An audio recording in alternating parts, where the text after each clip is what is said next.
special guest, Mr. Anand Mahindra, joins us live right here on ET Now to talk about the Indo-US Business Summit, the macros that are finally beginning to look up in India, and what should Governor Rajan be doing next. Thanks a lot for joining us. This visit has really moved beyond symbolism like the ones we have seen in the past. There is real business that was spoken about. All of you are part of this. Let me first talk to you about the icing on the cake, like everybody is calling it, which is the Indo-US nuclear deal. It has finally been inked. It was in the waiting for very long. How big a breakthrough, from your point of view, do you really think this is? And when do you see this getting operationalized? Because that is something that everybody is losing a lot of sleep over. Icing on the cake is a nice analogy for a nuclear deal. But yes, you're right. It is something that I think went beyond expectations. Before this meeting, I took great pains to say we should calibrate our expectations. We should not expect some very nitty-gritty outcomes. That simply the symbolism of his coming here and accepting the invitation, and more important, of the Prime Minister reaching out and extending an invitation without having any recriminations towards the US. Those were important symbols, and we should not undermine symbolism. What was my stand? So anything more than that truly was a very pleasant surprise. That's right. The nuclear agreement is not small in business terms. It costs something like 20 crores per megawatt. So in the first phase alone, it's a $16 billion opportunity. And in the second phase, which will have more to do with Indian suppliers getting in on the act here, that's another $16 billion opportunity. So for both sides, this is huge business. And the nice part about it is, of course, that it results in clean energy. Yes, there are hazards to it, but with American technology, we hope those hazards will be mitigated. So I agree with you. This was truly icing on the cake. You know, they say that anything that you get beyond expectations is always more welcome than what you get with expectations. Let me hold you to the points that you made about the nuclear deal in the two phases and how it is going to benefit both countries and companies in both countries. I want to specifically speak to you about the whole risk assessment that US companies will have to do on their own. That's a part of this deal now. Do you see many US companies biting the bullet? Is the opportunity big enough for them to risk that? I think so. I won't repeat what I just said, but the opportunity is enormous. It's very large. We will be one of the largest buyers of nuclear equipment. This is probably the largest nuclear power plant program in the world. That's so right. there'll be many people who have their eye on it. And I think this time, American companies certainly won't want to miss the bus. Fair point indeed. Nobody wants to miss this bus as it takes off, and they're calling it the bromance, they're calling it the chemistry between Mr. Obama and Mr. Modi. But I also want to speak to you about the other big opportunity, and that, of course, is defense production. How big an opportunity do you envisage that to be? I first want to speak to you on a macro, more industry level, and then speak to you on Mahindra just for a minute on that. It's enormous. Unfortunately, we do have to spend on our defense. I wish it was a more peaceful world, but it isn't. And frankly, this neighborhood is not getting safer. We have lagged behind on our defense procurement. It has been tragic, in my opinion. It's time we caught up. I think we have a regime that understands it. And so the reality is that we are going to be one of the largest buyers of arms in the world. That's right. And here, missing the bus becomes an even more important thing to focus on, that the American companies have missed the bus so far. And they missed it for a couple of reasons. One is that their goods are not necessarily the cheapest. And in our system, we seem to be very obsessed with the L1, and perhaps for good reason, there has to be transparency. Their high pricing is also for good reason, because they are higher technology, and there are no two ways about that. But I believe that they need to fast-track how they work with India. And one of the points we made at the forum yesterday was that perhaps the way for the US to embed itself in India's defense procurement system is to come upstream, not simply come in on a deal-by-deal basis. But they must understand that Make in India is a very, very cogent and very clear aspiration by this government. I have said that the reason it is a very, very noble objective is not simply because we are saving foreign exchange. It is because we have to create a military-industrial complex in India. There must be a rub-off for Indian industry in terms of technology and innovation. Now, if the Americans understand that, then they must find a way, perhaps of starting ahead of the game by doing research jointly with Indians. Happily, in the declaration that was announced by both the leaders, if you notice in the defense area, they talked about an intent for co-production and co-development. I was thrilled to hear that. That's right. That means the Americans understand that the way to advance in this game is to come in, help the Make in India objective. If you start by working with us, by doing joint research, then you can move seamlessly into development and production. I'm going to hold you on to Make in India in just a bit. We're going to talk about that because that is the big thrust of this government. It was there to see in the tabloids that were going the floats. But I will first speak to you about the defense production bit. I know the declaration has been made. It's rather heartwarming to see that kind of a declaration come in. But what are the challenges that you see for something like that to actually take off in a big way? I'm asking you that question because, you know, the Indian government opened up FDI in defense to 49%, and there were detractors who said, no big money will pump in because you do not have control yet. Is that an argument that buys any favor with you? I have said before that the major deterrent to companies coming into India had really not as much to do with the percentage of ownership as it had to do with simply the transparency and the momentum in procurement. Let me give you my own example. We set up a joint venture with BAE Systems of the UK in order to bid for something called the FICV contract, the Future Infantry Combat Vehicle. Very large contract, very attractive contract. They came in the joint venture even before 49% was allowed, so that was not a deterrent. We dismantled the JV because the procurement never happened. And there was no transparency or visibility about when it would happen. What we really need is for momentum, for a very transparent and visible procedure of procurement. If you're going to have an $8 to $9 billion program like this, people will come. And they need predictability on the investment. Predictability on the investment and on a timeline. You cannot set up and make investments in pre-production, which are very substantial investments, unless you know that the procurement will be executed within a time frame. To me, that was the impediment much more than the 25-49. In my view, 49% is not going to be a deterrent, and in any case the government has shown flexibility that in specific cases where very high technology is involved, there will be flexibility on a case-by-case basis. I wasn't going to ask you Mahindra and Mahindra specific questions, but you've given me a cue to ask one, and so I can't miss that opportunity. Defense is, of course, a big thrust area for the Mahindra Group. Which are the broad areas that the group is looking to collaborate as far as American companies are concerned, considering there's so much positive talk around that? And where do you see the share of defense go up in the group in the coming years? Let me be very honest, we are very secular as to who we would look to collaborate with on a project basis. We learned from the approach we use with BAE that setting up a JV, an umbrella JV, really did not make sense given that there wasn't clear visibility on what was happening here. So we are going to adopt a consortium-based approach and a project-by-project consortium. So when something comes our way which we are interested in, we will then work on assembling a consortium. And it could be a US company, it could be a UK company, it could be an Italian or a French company. There are many, many sources of competent technology. So let me not simply because we are here in the aftermath of the Obama visit in any way give you a fallacious statement that we are going to be looking only to the US. We will look everywhere.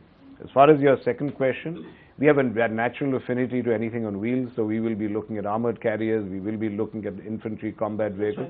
That's a natural area for us to look at. But we've also focused on naval defense systems as another area. And thirdly, we're going to look very, very strongly, given our strength in IT with Tech Mahindra, to look at electronics systems as they relate to defense hardware. And let me go back and sound repetitive for a minute. I asked you, where do you see the share of defense go up in the group in the coming years? You know, this is very, very difficult to say because defense is not like a business where you put a plant, then you have a first-year program, then you roll out, then you have a three-year program. It really depends on the opportunities that come up. And you win. It's a binary system. You either win or you lose a big contract. If you win a big contract, your share in your business goes up substantially. So I would be talking through my hat if I gave you any prediction. It depends on how many projects we win. Which are the other areas in India that you think can woo investment from the US, apart from renewables that has already been spoken about? The US is such a vast economy. It's such a fountainhead of technology in almost every sphere. So there's no area of the Indian economy, of a growing, robust Indian economy, that cannot benefit from American technology. I wouldn't even specify anything. What is very clear, however, is that President Obama wants to ensure that climate change and his contribution to it globally is one of his legacies. That's right. Which is why you talked about icing on the cake. I think there was a lot of icing. There was a lot of icing. There was a lot of, you can complete the metaphor if you like. Yes. But there were many things that were embellishing the cake, as it were. Not least amongst which was his surprise announcement of $2 billion for funding renewable energy projects in India. I thought that was outstanding for him to do. And he balanced the Make in India versus Make in America situation by his announcements yesterday. You know, while we are talking about Make in India, let me ask you this question. The whole thrust of this government is Make in India. You made in India for decades now. If you want making in India right now, but you had the insight into the Indian market, both opportunities and challenges, would you find this argument compelling to make here? There are very obvious ones. I can't give you any enormous new insights into this. The most obvious one is the scale of the market. It's very clear that as China slows, this is going to be the fastest growing economy in the world. And then when you look at the scale of it, when you've seen what has happened in China, I cannot believe anyone would not have a prima facie interest in India. And then you look at the ease of doing business. Nobody is going to continue to bang their heads against a wall here if you have the kinds of procedures we have had in the past, which entail enormous effort, sometimes without any clear return. This government is seized of it. It was brought up at the CEO Forum yesterday, and the ministries here very spiritedly put forward their argument that, look, we have moved in almost every sphere. And I joked yesterday that I was drafted onto the advisory group of the Ease of Doing Business report in the World Bank last year, simultaneous with our demotion, and I had nothing to do with it, I pleaded. But the fact is that they are very clear in the World Bank about what are the things that are preventing India from moving up. But happily, on the Indian side, the ministries here and Prime Minister Modi are equally clear about where they want to go to. He set a target of moving up to number 50, and they have identified very specifically in meetings where the Prime Minister himself has been present. They've identified those impediments and have worked to remove them. A lot of them are pending simply to be either gazetted or to be passed in Rajya Sabha. But I think once that process is completed, most investors here will find a very different India. You know, I'll ask you this question because you know India very well. India always promises so much, everybody says that, and then delivers so little. There are the right noises being made, there is no doubt about it. The government is finally speaking in one voice on Make in India. But do you see situation change on the ground? Is that something that you're beginning to experience? Absolutely, and I've given this evidence beforehand. I said I have personal and anecdotal evidence of change on the ground as soon as the regime change came in.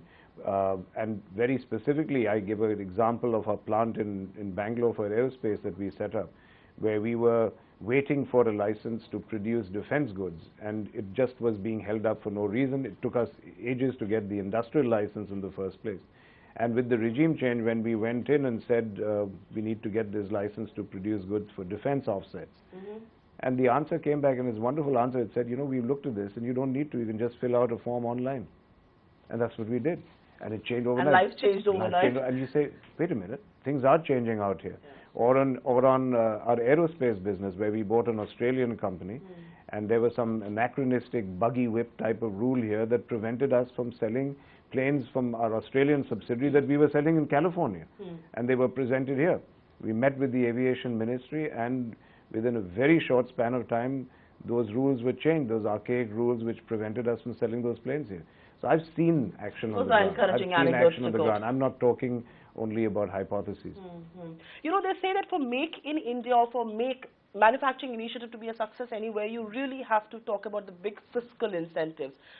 Do you see those happen in India? Do we have the elbow room for that? And can, in the absence of that, Make in India still be successful? I'm surprised you said that, because, you know, the conventional wisdom now is, and has been for a while, that fiscal incentives are never the key triggers for manufacturing.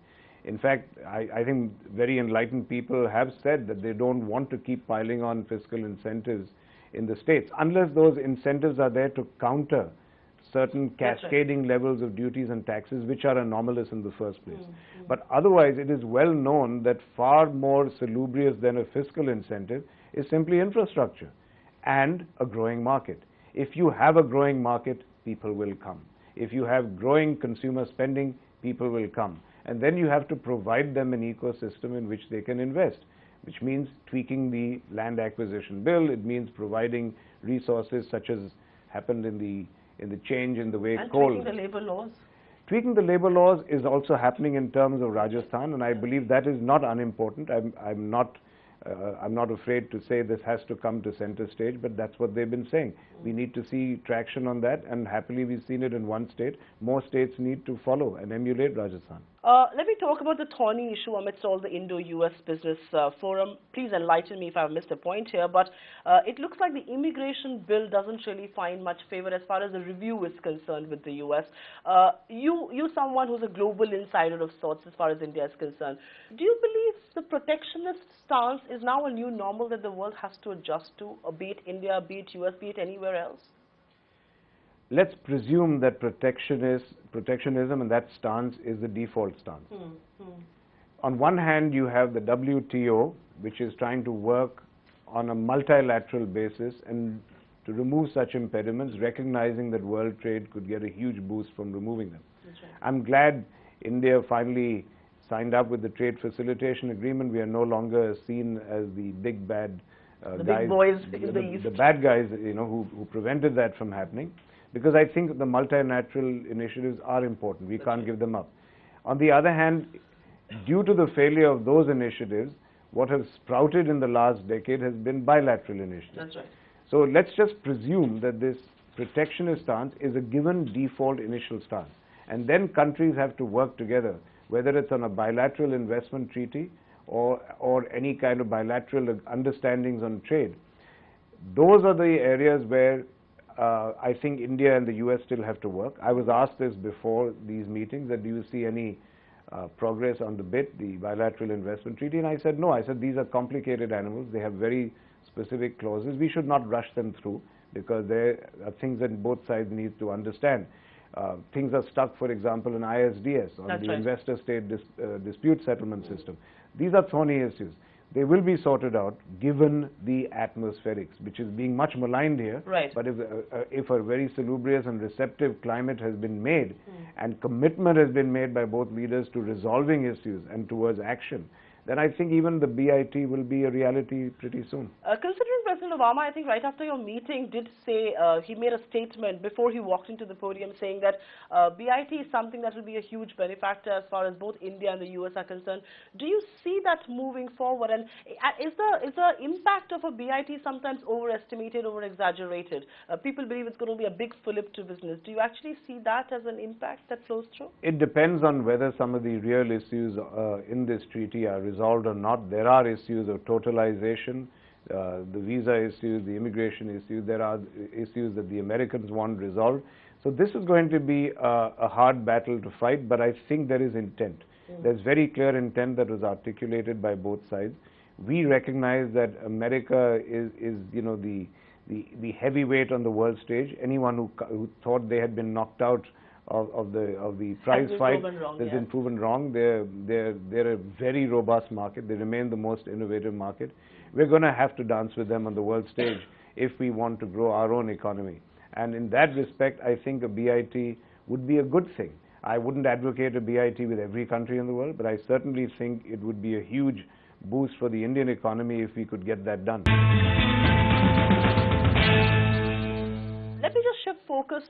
Coming from that euphoria, we've seen Indian markets rally. Most people believe the next 90 days are all going to be power-packed with big reforms, big decisions really coming through. Do you believe the biggest challenge for the government and the industry also at some stage is the excessive euphoria, excessive hope? Should that be tempered down a little now?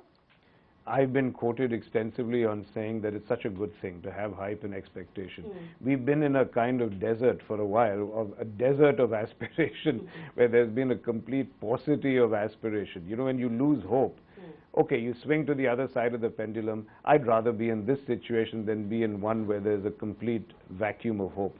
Fair point indeed. One of the things that the U.S. delegation that we spoke to yesterday said about political will for reforms. They said there's a lot of political opposition in India, and which is perhaps why the government had to take the ordinance route. Without going into the merit or the demerit of the ordinance route, do you believe a lot of political opposition in India to reforms is merely political rhetoric?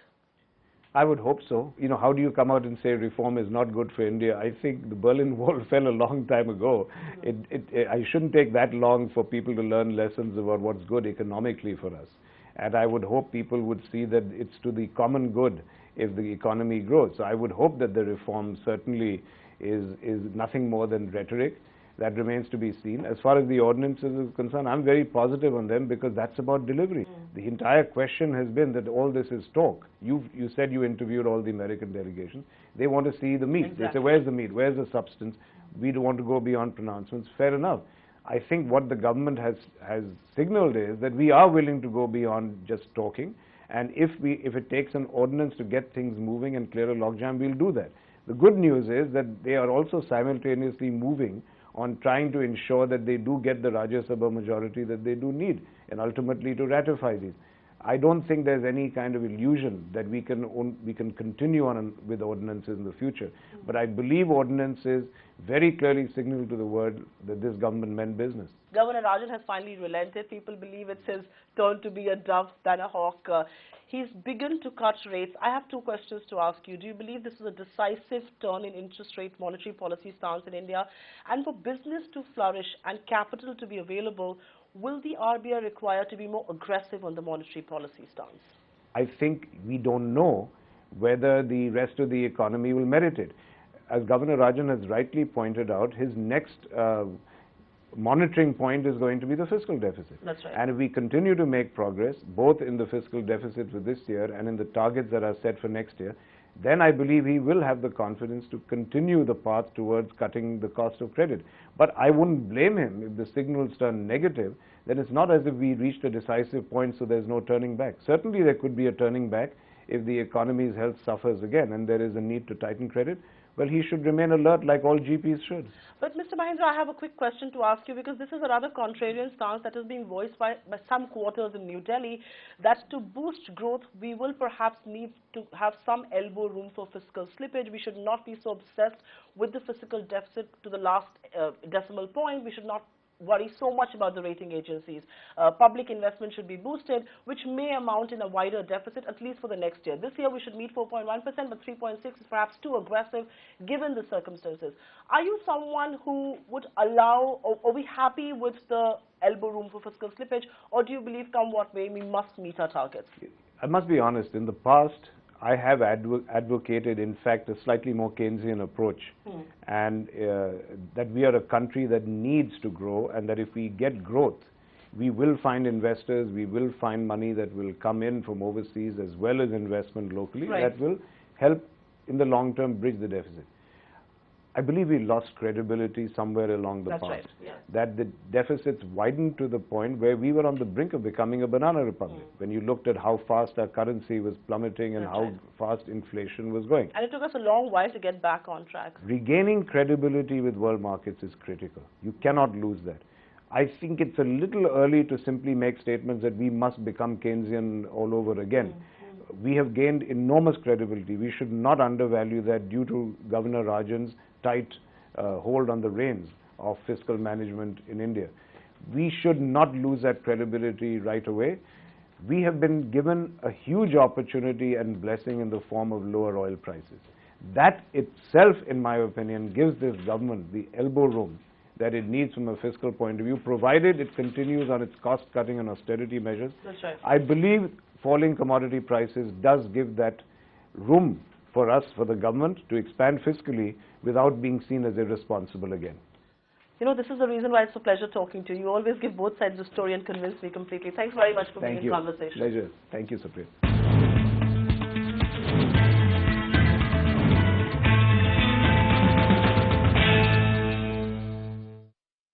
Find us on Facebook at facebook.com/ETNow, and don't forget to click the like button. You can also follow us on Twitter at ETNowLive. To stay updated with all our programming, hit the subscribe button on our YouTube channel by logging on to youtube.com/user/ETNow.